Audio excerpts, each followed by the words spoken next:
결국 트럼프의 승리로 막을 내린 미 대선이 국제사회를 혼돈으로 몰아넣었습니다. 하지만 위기는 기회라는 말처럼 트럼프의 당선을 빌미로 한국의 자체 핵무장을 기대하는 국민들의 목소리도 작지 않은데요. 그래서 준비했습니다. 오늘은 많은 분의 요청대로 대한민국의 자체 핵무장에 대한 최신 정보를 하나의 영상에 담았습니다. 여러분의 구독과 좋아요가 꺼리튜브 운영에 많은 힘이 됩니다.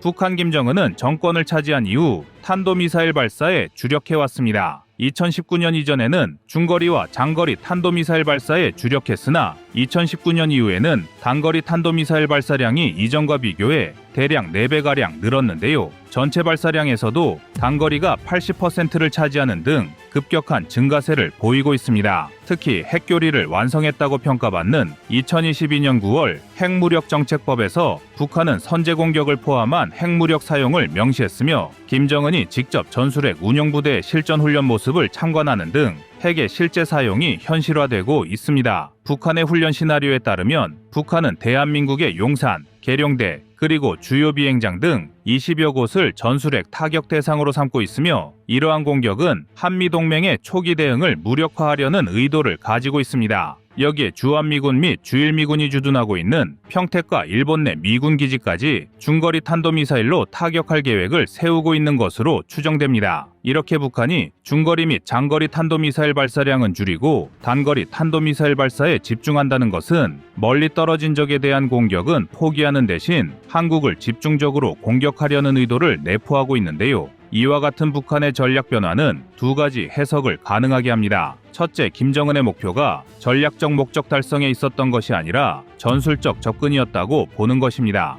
과거부터 김정은의 핵과 경제에 대한 병진 전략은 확고했는데요. 애초부터 비핵화에는 관심이 없었고 일정 부분의 양보를 포함한 협상을 통해 미국의 제재 해제를 끌어내려 한 것입니다. 비록 하노이 미북 정상회담이 결렬되어 제재 해제에는 실패했지만 김정은은 트럼프 대통령과 직접 대화를 하면서 미국이 자신에 대해 어떤 생각과 계획을 하고 있는지 간파했다는 것입니다. 자신과 북한의 생존 및 안보와 관련해 몇 가지 확실한 사실을 인지한 것인데요. 미국과의 접촉을 통해 체제 보장에 대한 확신을 얻었다고 보는 전문가도 있습니다. 더구나 회담에서 미국은 북한의 핵 능력을 정확히 파악하고 있다는 점을 강조했는데 오히려 이 점이 김정은에게 자신감을 줬다는 의견이 나오고 있습니다. 미국이 자신이 가진 핵에 대한 위험성을 알면서도 직접 공격하거나 전면적 침공을 할 의도가 없다는 것을 확신한 것입니다. 바꿔 말하면 김정은이 핵을 소유함으로써 체제 보장이 가능해졌다는 것을 미국이 인식시킨 것입니다.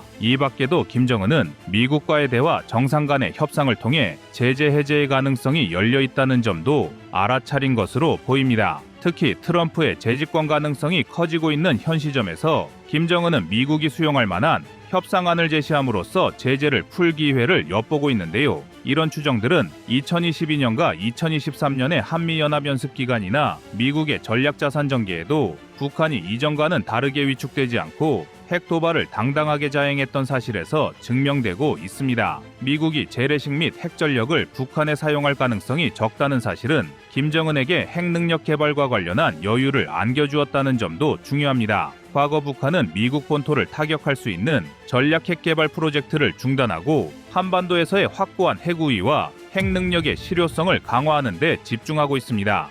때문에 북한 핵무장의 궁극적 목적은 한반도에서 북한 주도의 통일을 달성하는 게임 체인저로서 핵을 사용하는 것이라고 보는 것이 타당합니다. 이제 대한민국을 노리는 북한의 핵 위협은 이전과는 차원이 다르게 되었는데요. 2022년 9월 5일 북한은 조선민주주의 인민공화국 핵무력정책에 대하여라고 하는 핵무력정책법을 제정하여 이른바 핵교리를 완성하였습니다. 핵무력정책법과 이전의 핵보유국법의 가장 큰 차이는 핵무력의 사명을 명시하고 핵선제 공격을 포함했다는 점인데요. 북한의 핵무력이 기존의 억제에서 실전 전력으로 확장되었다고 평가되는 이유입니다. 또한 김정은은 핵무력정책법을 완성한 직후인 2022년 9월 25일부터 10월 9일까지 전술핵 운용부대를 직접 지휘하여 최강의 핵 대응 태세를 유지하며 핵 전투 능력을 백방으로 강화하고 있습니다. 막 완성된 핵교리에 따라 최고사령관의 현장 지휘에 시행된 전술핵 운용부대들의 실전 훈련은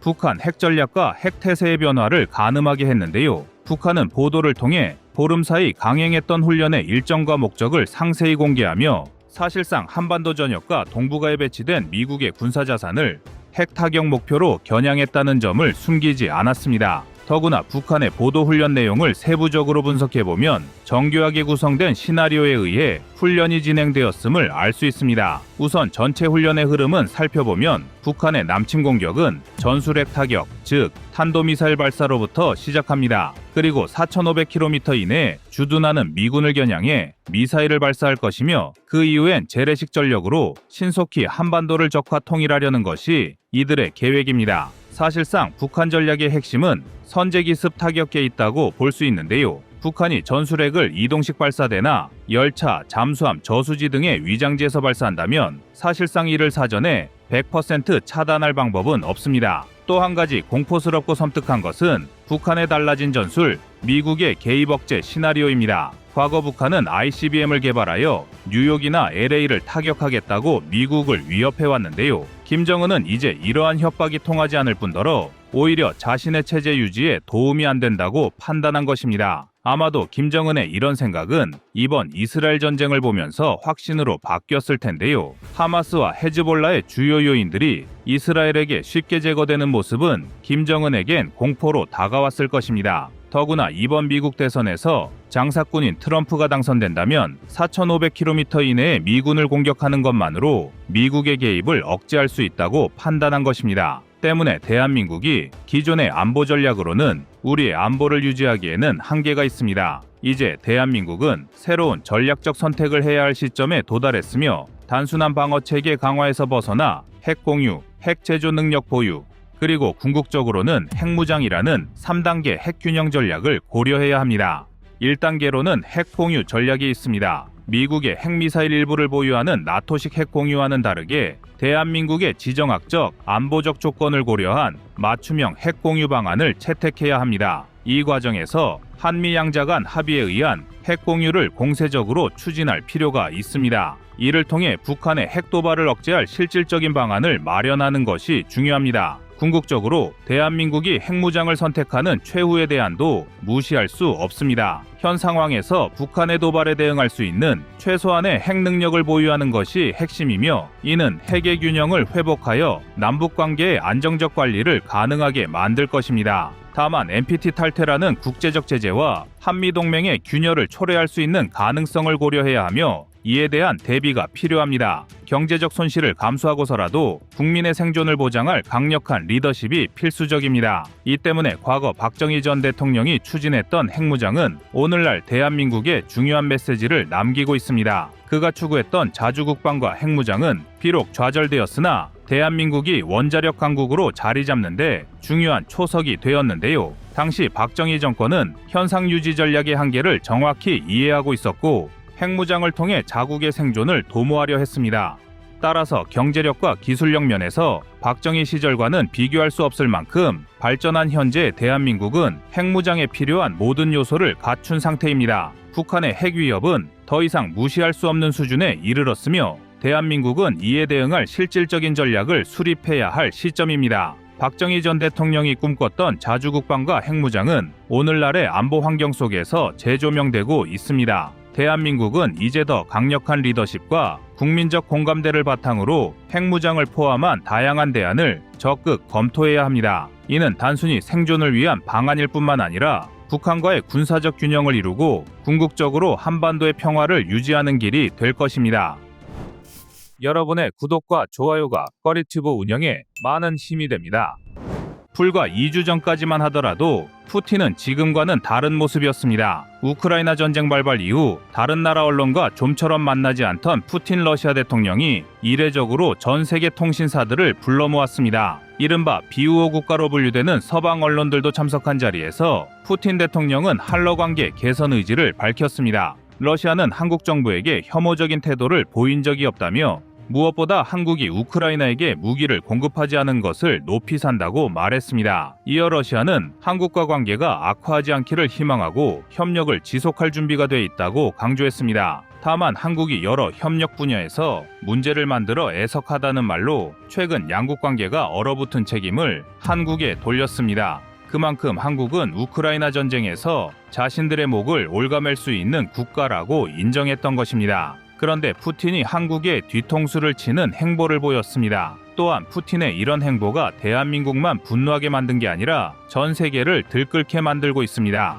현재 미국에서는 푸틴 대통령의 북한 방문은 국제사회의 제재 체제를 약화시킬 가능성이 크다고 분석하고 있습니다. 북한이 러시아와의 무역 및 금융 협력을 통해 국제 제재의 압박을 일부 해소할 수 있기 때문인데요. 이에 따라 미국과 유럽연합은 러시아와 북한에 대한 추가 제재를 고려할 가능성이 높습니다. 이러한 제재를 통해 양국의 군사적, 경제적 협력을 억제하려는 목적으로 풀이됩니다. 그런데 관련 보도에서 주의 깊게 내세우는 것이 있는데 바로 북러의 핵 확산입니다. 북한은 러시아로부터의 기술적 지원과 자원을 통해 북한의 핵 및 미사일 프로그램을 가속화할 수 있다고 분석하고 있습니다. 이는 한반도와 인근 지역의 군사적 긴장을 더욱 고조시킬 것은 자명합니다. 이 때문에 미국에서도 푸틴의 방북 상황을 예의주시하는 것입니다. 뿐만 아니라 중국에서도 관련 내용을 대서특필하고 있습니다. 2023년 1월 12일 한국 정부는 국방부와 외교부의 신년 업무보고 자리에서 한국의 자체 핵무장 가능성을 언급했다라는 보도를 통해 한국의 핵무장론이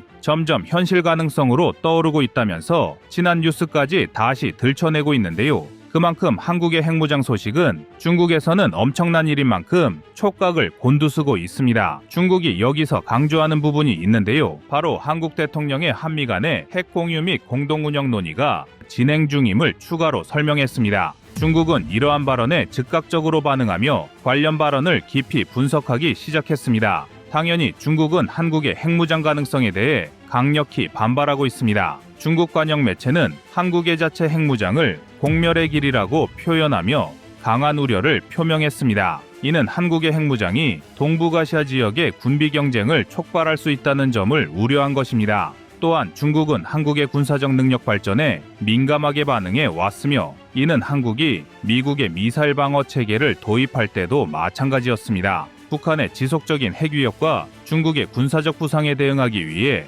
한국 내에서는 자체 핵무장이 필요하다는 의견이 지배적입니다. 갤럽 여론조사에 따르면 한국 국민의 71.8%가 자체 핵무장이 필요하다고 답했습니다. 이러한 배경 속에서 한국은 미국 대선 결과가 한국의 핵 정책의 중요한 변수가 될 전망입니다. 불과 얼마 전까지만 해도 미국 대선의 향방에 따라 한국의 핵무장에 영향을 끼칠 것이라고 많은 전문가들은 내다봤습니다. 현재 트럼프 전 대통령이 재선 도전 중이고 바이든 대통령과의 접전을 벌이고 있는 상황에서 트럼프가 당선될 경우 한국의 자체 핵무장을 비롯해 주한미군 문제 등에서 큰 변화가 예상됐습니다. 또 트럼프는 한국을 부자 나라로 지칭하며 안보 무임승차론을 다시 제기하고 있으며 이는 한국이 방위비 분담금을 제대로 내지 않으면 주한미군 철수를 고려하겠다고 주장했습니다. 이와 같은 상황에서 한국은 자국의 힘으로 운명을 지켜야 한다는 인식이 확산되고 있었습니다. 하지만 북한과 러시아 간 군사동맹에 준하는 포괄적 전략 동반자 관계에 관한 조약 체결에 따른 후폭풍이 거세지면서 미국 내부에서 입장이 바뀌고 있는 상황입니다. 당장 미국에선 한국의 자체 무장이나 전술 재배치가 불가피하다는 목소리가 커지고 있기 때문인데요. 지난 22일 동맹복원에 따른 안보 환경을 전망하는 온라인 세미나에서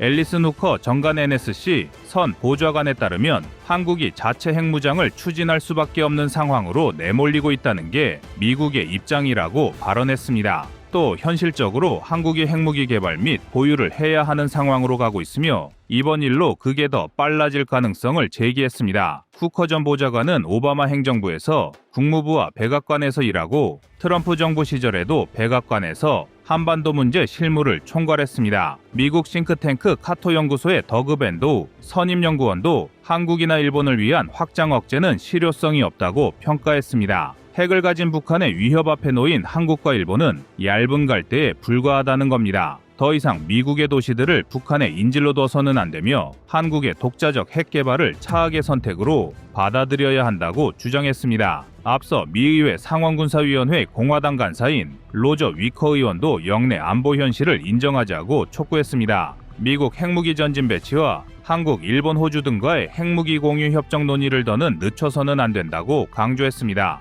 또 문제는 이뿐만이 아닙니다. 북러 정상회담을 앞두고 장호진 대통령실 안보실장은 한 방송에 출연하여 러시아가 점차 레드라인에 가까워지고 있다고 언급하며 러시아가 북한에 고도의 정밀 무기를 제공한다면 엄중히 대응하겠다고 밝혔습니다. 이는 한국이 우크라이나에 무기를 지원할 가능성을 시사하는 발언입니다. 지난 20일 푸틴 러시아 대통령은 베트남에서 열린 기자회견에서 북한에 대한 군사 지원에서 정밀 무기 제공도 배제하지 않겠다고 밝혔습니다. 이에 대해 한국은 러시아가 실제로 첨단 무기를 북한에 제공한다면 우크라이나에 무기를 지원할 수 있다는 입장을 재차 강조했습니다. 하지만 무기 지원의 수준은 러시아의 행동에 따라 결정될 것이라고 덧붙였습니다. 이런 상황들로 인해 한반도 내 핵무장 가능성이 점점 가시화될 뿐만 아니라 그동안 걸림돌이었던 미국도 한국의 손을 들어주고 있는 입장입니다. 그러니까 푸틴의 방북으로 두 나라가 국제사회의 제재를 피해갈 목적이 온 천하에 드러난 만큼 이제 미국은 한국의 핵무장에 대한 부정적인 입장보다는 이전보다는 긍정적인 모습으로 바뀌게 됐다고 할 수 있는데요. 결론적으로 미국도 핵에는 핵으로 맞서야 한다는 겁니다. 그리고 지금은 백악관에서도 미국과의 핵무기 공유를 떠나서 우리나라의 독자적인 핵무기 개발 가능성까지 언급되고 있습니다. 앞서 백악관도 핵무기 증강 필요성에 공감한 바 있습니다. 이제 한국의 고민은 자체 핵무장 추진이 몰고 올 후폭풍을 얼마나 슬기롭게 헤쳐나갈 것인지 고민해야 하는 상황입니다. 그리고 많은 안보 전문가들도 북한과 러시아의 동맹 부활로 한반도 안보의 판이 바뀐 상황에서 새로운 전략적 선택을 고민할 때라는 의견에도 힘이 실리고 있습니다. 여러분의 구독과 좋아요가 꺼리튜브 운영에 많은 힘이 됩니다.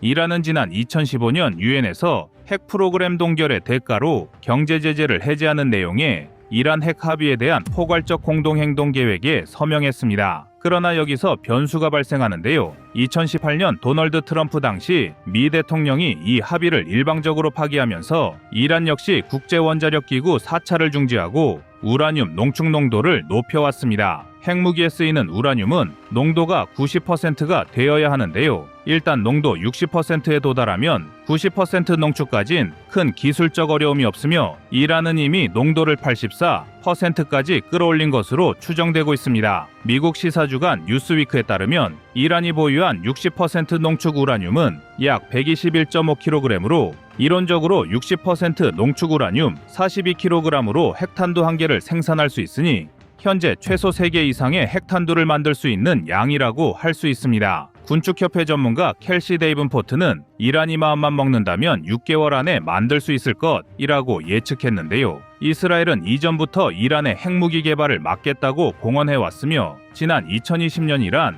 핵 프로그램 책임자를 포함해 여러 명의 이란 핵과학자를 암살한 바 있습니다. 이란이 핵을 갖는 것에 대해선 무력으로라도 저지하려는 이스라엘이지만 현재 이스라엘이 핵을 갖게 된 역사를 살펴보면 많은 난관과 고난이 있었습니다. 현재 핵무기를 공식적으로 보유한 국가는 NPT에 가입된 미국과 러시아, 중국, 프랑스, 영국 외에 인도, 파키스탄, 북한, 그리고 이스라엘입니다. 이스라엘은 중동 유일의 비공식 핵 보유국으로 자국의 핵무기 보유에 대해 긍정도 부정도 하지 않고 있지만 최소 90개에서 최대 400개의 핵탄두를 보유하고 있는 것으로 추정되고 있습니다. 과거 미국은 핵 균형을 유지하고 현재 자신들의 전력 우위를 유지하기 위해 우방이라도 핵 개발하기를 원치 않았으며 이스라엘이 핵을 보유하게 되자 주요 수뇌부가 책임을 지고 물러나기도 했습니다. 그러나 이스라엘은 핵이 국가안보상 필수라고 봤기에 핵 개발에 진심일 수밖에 없었고 이를 위한 장기적 계획을 세운 것입니다. 아무리 미국의 동맹이라고 해도 쉬울 리 없었으며 이스라엘 역시 많은 리스크를 안고 진행한 프로젝트였습니다. 시간을 거슬러 올라가 2차 세계대전 후 프랑스를 이끈 드골은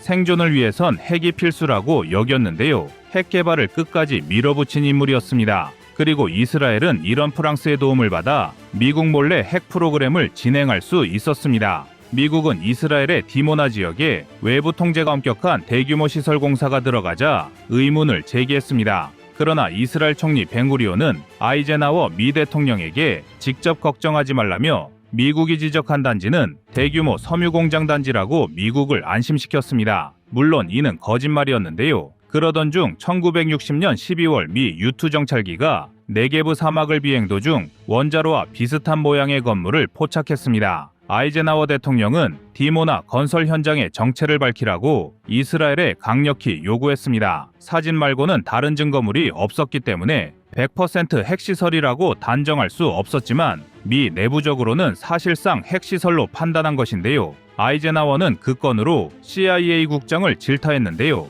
이스라엘의 핵시설을 3년 동안 까맣게 모르고 있었기 때문입니다. 결국 국장 덜레스는 사퇴했고 미국의 다음 대통령 존 F 케네디 역시도 핵 사찰을 받으라고 이스라엘을 압박했습니다. 그러나 이스라엘은 섬유공장 단지라고 끝까지 우기면서 미국의 마음을 바꾸기 위해 애를 썼습니다. 벤구리온과 케네디가 주고받은 당시 서신을 보면 둘의 신경전은 2년간 지속했음에도 어떤 합의점을 찾지 못해 양국의 관계는 악화됐습니다. 결국 이스라엘은 케네디에게 2가지 조건을 제안하면서 협상하기에 이릅니다. 첫 번째가 미국의 대이스라엘 무기 판매 중단 조치를 해제하고 미국산 대공미사일을 지급하는 것이었고, 둘째는 디모나 사찰을 국제원자력기구가 아닌 미국 정부가 하는 것이었습니다. 그러나 미국이 1964년 디모나 사찰을 시행할 때도 이스라엘은 민수용 시설이라며 우겼고 미국 역시 증거물을 찾지 못했습니다. 실제로 이스라엘은 디모나 시설 일부를 감쪽같이 에너지 개발용,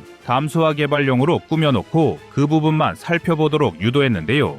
훗날 폭로된 내용을 보면 이스라엘 정부가 플루토늄 분리시설, 폭탄 부품 제조실로 통하는 지하 통로 등을 가짜 벽으로 막고 위장한 것이었습니다. 그렇게 이스라엘 핵 개발을 밝히는 직접적 증거를 잡지 못한 미 정부는 결국 핵 개발을 중단하라고 압박할 명분까지 잃은 꼴이 됐습니다. 일부 아랍 매체와 반이스라엘 측은 이 같은 상황을 근거로 케네디의 암살 배후에 모사드가 있는 것 아니냐는 주장하기도 했습니다. 그리고 1968년에 CIA의 보고서 하나가 존슨 대통령 앞에 올라갔습니다. 물증은 없지만 이미 이스라엘이 핵무기를 보유했다고 봐야 한다라는 내용이었습니다. 또 그의 펜실베니아 지역에서 분실된 고농축 우라늄 약 272kg이 이스라엘로 넘어갔다는 FBI의 수사 결과도 보고됐습니다. 백악관 참모진들은 어차피 이스라엘이 핵 개발에 성공한 마당에 괜히 사찰을 감행했다가 중동 지역에서 통제불능의 핵 확산 현상이 벌어지는 건 아닌지 걱정했습니다.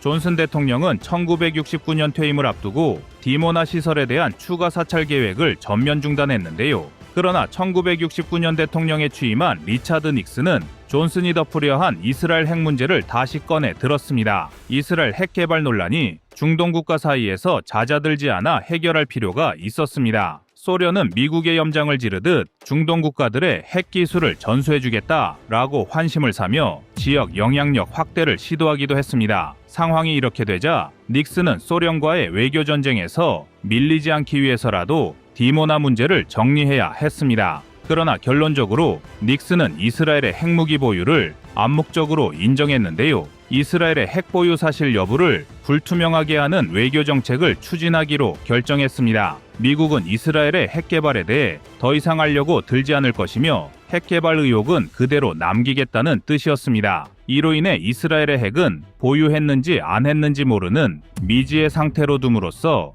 이를 문제 삼는 측에 제한을 두면서도 이스라엘 적대국에는 핵 보복당할지 모르니 조심해야 한다는 억제력이 발휘되도록 하는 이른바 전략적 모호성이 발휘되게 됐습니다. 이스라엘과 미국의 오랜 기싸움과 수싸움 끝에 이스라엘이 결국 핵을 얻은 것인데요. 분명한 것은 이스라엘은 핵이 국가안보상 필수라고 봤으며 오랜 시간 노력해 원하던 핵을 얻었다는 것입니다. 이스라엘의 핵 개발 비사를 한국에 비추어 살펴본다면 특히 한국이 주변 강대국들에 둘러싸여 자국 방어를 위해 비밀리에 고군분투하는 이스라엘의 사례가 큰 의미를 가질 수 있습니다. 1960년대 이스라엘은 중동에서 핵무기를 갖추는 유일한 방법으로 생존을 확신했고 이를 위해 미국과 대립을 무릅쓰고 프랑스와 비밀리에 협력하여 독자적인 핵무기 프로그램을 추진했습니다. 미국의 지속적인 감시와 사찰 요구에도 불구하고 이스라엘은 내부 정치적 갈등을 감수하면서도 강력한 지도자들의 의지로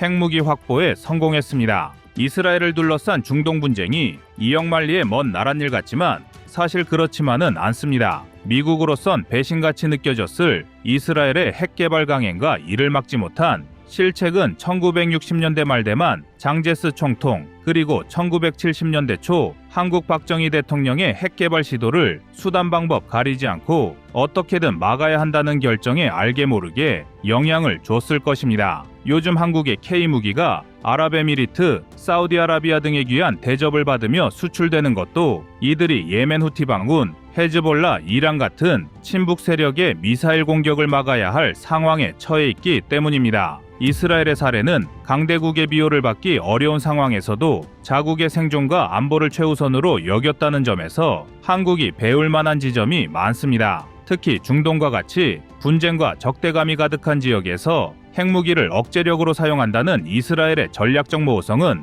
한국이 북한과의 대치 상황에서 취할 수 있는 중요한 시사점을 제공합니다. 미국의 강력한 압박에도 불구하고 생존을 위해 끝까지 핵무기를 포기하지 않은 이스라엘의 집념은 한국도 지정학적 위협 속에서 강력한 독립방위 체계를 구축해야 한다는 교훈을 줍니다. 현재 이스라엘이 처한 현실이 안타까우면서도 부럽게 느껴지기까지 한데요. 이러한 맥락에서 한국은 K방산의 성공을 기반으로 자국의 독립적인 방위력을 강화하고 특히 첨단 무기 개발에 있어 타국에 의존하지 않는 독자적 기술력을 갖춰야 할 것입니다. 여러분의 구독과 좋아요가 꺼리튜브 운영에 많은 힘이 됩니다. 전략사령부 창설추진단장을 맡은 공군중장 진영승 전략기획본부장은 지난 7월 9일부터 이틀간 미국 전략사령부를 방문했습니다. 진영승 단장과 만난 앤서니 코튼 미국 전략사령관은 이날 자리에서 한미 한반도 핵억제 핵작전 지침에 따른 후속 조치로 핵무기 통합 방안의 공동기획과 실행, 연습, 훈련 등을 체계적으로 발전시키기 위한 구체적 실천 방안을 논의했습니다. 미국 전략사령부는 미국 대통령의 명령을 받아 대륙간 탄도미사일과 잠수함 발사 탄도미사일, 핵 조기경보 체계를 통제하는 군사사령부로 올해부터 한국군의 전략사령부 창설을 앞두고 양국의 정책적 지침 합의가 반드시 필요했습니다. 진영승 단장은 미국 전략사 외에도 국방부와 합참, 우주사령부 등을 방문해 향후 한반도에서의 억제태세 제고에 기여하기 위한 협력 방안을 토의했는데요. 갑자기 커진 전략사의 광폭 행보에 해외 정보기관과 외신은 잔뜩 긴장한 모습이지만 그러나 우리 전략사의 창설은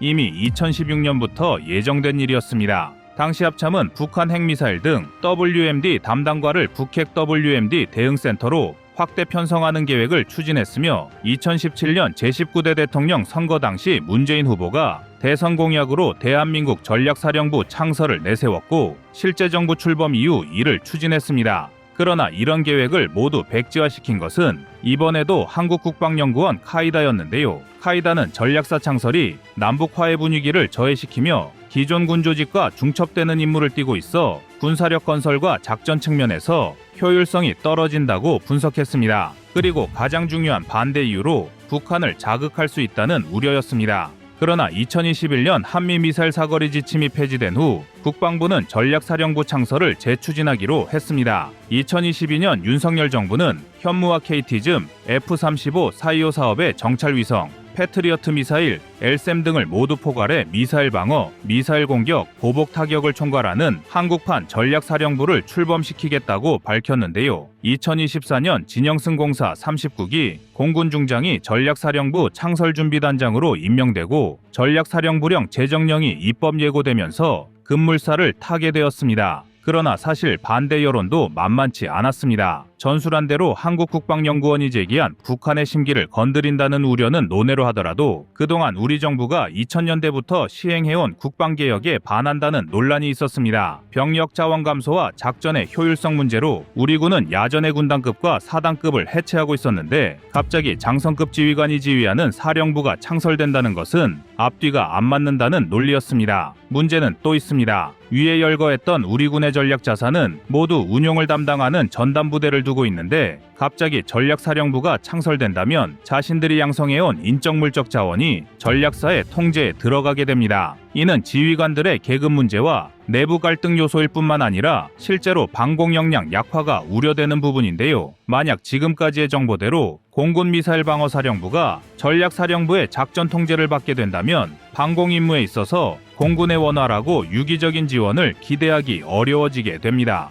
과거 이스라엘과 하마스 전쟁 당시 이스라엘 이란에서 날아오던 미사일 공격을 막아내기 위해 방공미사일뿐만 아니라 F-15 등 전투기도 출격했는데요. 이런 협업을 위해선 공군의 적극적인 협조가 필요한데 공군미사일방어사령부가 공군이 아닌 전략사령부의 지휘를 받게 되면서 더는 공군이 주도적으로 방공 임무를 맡는 것이 불가능해집니다. 이런 불협화음이 예상되는 부분은 또 있습니다. 현재까지 공개된 내용에 따르면 전략사는 합참의 인부 상당 부분을 가져가게 되는데 두 기관 간의 관계 설정도 문제일 뿐더러 작전 수행에 관한 관리도 어려워질 수 있습니다. 여기에 나중에 후술하겠지만 전략사령부가 맡은 임무는 대한민국의 운명을 쥔 중요한 것들인데 실제로 우리가 이런 일을 겪을 가능성이 몇 %나 되겠냐는 회의론도 일고 있습니다. 가령 대한민국은 6.25 전쟁 이후 데프콘4에서 데프콘3로 상향되는 국가적 위기를 딱 3번 겪었는데요. 판문점 도끼만행 사건과 12.6 사태 직후 아웅산 폭탄 테러 모두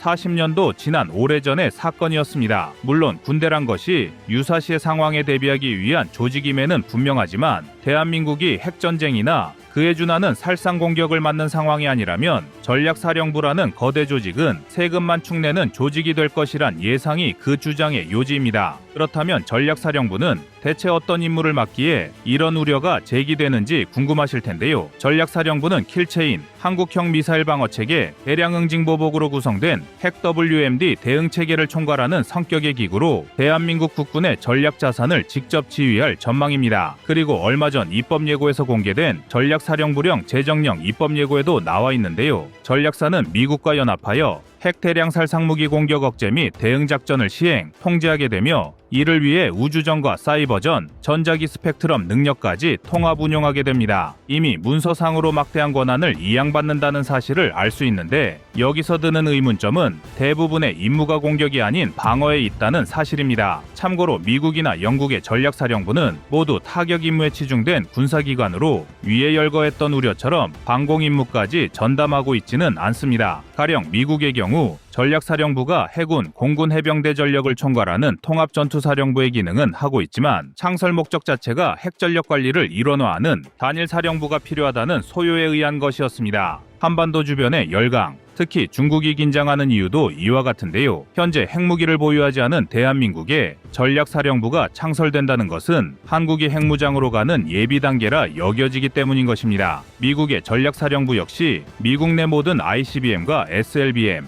핵 조기 경보 시스템에 대한 통제권을 갖고 있는데요. 만약 한국이 독자적인 핵 전력을 보유하게 된다면 동북아를 넘어 태평양으로 진출하려는 중국의 큰 위협이 될 것입니다. 그리고 한국의 핵무장을 묵인하거나 동조하고자 하는 움직임은 이미 미국 쪽에서 관측되고 있습니다. 공화당 소속의 전직 국방부 전략개발차관보 엘브리지 콜비는 요미우리 신문과의 인터뷰에서 한국이 자체 핵무장을 해야 하는 당위성에 대해 주장했습니다. 미국은 비록 워싱턴 조약으로 한국에 핵우산을 자처했지만 실제로 이 약속을 지킬 수는 없다는 것이 그의 주장인데요. 이 논리가 설득력 있는 것이 대한민국을 위해 미국이 수백만 명의 미국인을 핵 위협에 노출시킬 수 없기 때문입니다. 또한 올해 6월 21일 국가안보회의 아시아 담당 선임보좌관은 언론과의 인터뷰에서 한국이 자체 핵무장을 검토해야 한다라는 발언을 해 큰 파장을 일으켰는데요. 이 발언이 중국과 북한 등 아시아의 긴장을 유발했다며 비판을 받기도 했지만 상당수의 미국인과 대부분의 대한민국 국민에게 큰 호응을 얻고 있습니다. 전쟁은 일어나지 않는 것이 가장 중요하지만 현재 대한민국의 가장 큰 위협이라 할 수 있는 북한과 중국은 이미 싸울 준비를 마친 상태입니다.